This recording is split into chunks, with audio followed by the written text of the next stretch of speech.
এক সময়ের প্রতিভাবান কিন্তু মাতাল প্রফেসরকে শাস্তিস্বরূপ পাঠানো হয় একটি বাল্য শোধনাগার হোমে, যেখানে লুকিয়ে আছে ভয়ঙ্কর এক সত্য। এখানকার কিশোর বন্দিরা আসলে এক নিষ্ঠুর অপরাধীর হাতিয়ার, যে তাদের ব্যবহার করে চালাচ্ছে এক অন্ধকার জগৎ। মাস্টার বুঝতে পারে শুধু পড়াশোনা নয়, এই শিশুদের রক্ষা করাই তার আসল দায়িত্ব। কিন্তু ক্ষমতাধর শত্রুর বিরুদ্ধে একা দাঁড়ানোর মতো শক্তি কি তার আছে, নাকি এই যুদ্ধে নিজেকে বদলাতে হবে এক অপ্রতিরোধ্য মাস্টার এ? গল্পের শুরুতে আমরা দেখি 12 বছর বয়সী এক কিশোর ভবানী তার পরিবার সহ এক গ্রামে বসবাস করত।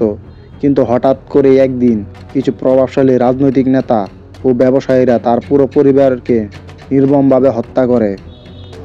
ভবানী ছাড়া তার পরিবারের সবাইকে জ্বালিয়ে দেওয়া হয়। এই হত্যাকাণ্ডের কারণ ছিল তার পরিবার একটি শিল্প প্রকল্পের বিরুদ্ধে দাঁড়িয়েছিল। ক্ষমতাবান ব্যক্তিরা চেয়েছিল যেন তারা বাধা না দেয়, তাই পুরো পরিবারকে মেরে ফেলা হয়।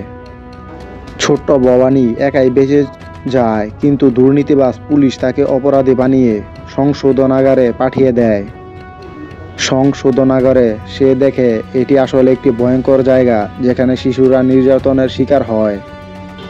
এখানকার ক্ষমতাবান কর্মকর্তারা শিশুদের দিয়ে অপরাধ করায়, তাদের উপর শারীরিক নির্যাতন চালায়। কয়েক বছরের মধ্যে ভবানী বুঝতে পারে বেঁচে থাকার একমাত্র উপায় হলো শক্তি অর্জন করা। সে ধাপে ধাপে তার নির্যাতককে হত্যা করে এবং সংশোধনাগারে পুরো নিয়ন্ত্রণ নিজের হাতে নেয়। এরপর সে সংশোধনাগার থেকে বেরিয়ে এসে বিশাল একটি অপরাধ সাম্রাজ্য গড়ে তোলে। তার প্রধান কৌশল ছিল শিশুদের অপরাধ জগতে ঢুকিয়ে তাদের দিয়ে ভয়ঙ্কর কাজ করানো। এক সময় সে শক্তিশালী রাজনৈতিক নেতাদের সঙ্গে হাত মিলিয়ে শহরের সবচেয়ে ভয়ঙ্কর অপরাধী হয়ে ওঠে। অন্যদিকে জেডি হলো একজন কলেজ প্রফেসর যে একদমই নিয়ম মানে না।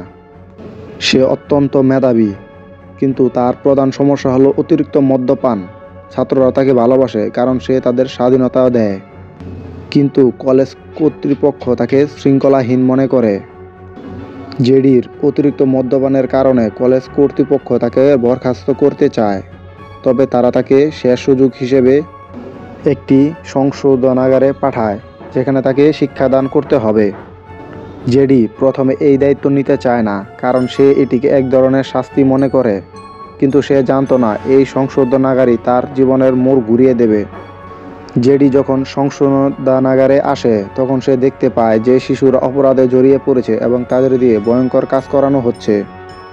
কেউ কেউ ড্রাগ ডিলিং, খুন ও চোরাচালানোয় জড়িত।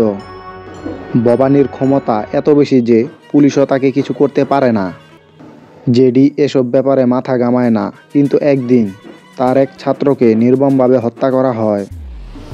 জেডি তখন বুঝতে পারে যদি কিছু করা না হয় তাহলে আরও অনেক ছেলেদের মেয়ে ধ্বংস হয়ে যাবে।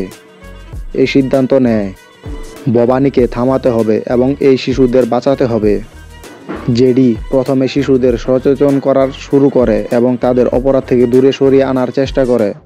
সে ভবানীর ড্রাগ ব্যবসা তথ্য জোগাড় করতে থাকে। ধীরে ধীরে সে ভবানীর অপরাধ সাম্রাজ্য দুর্বল করে দিতে শুরু করে।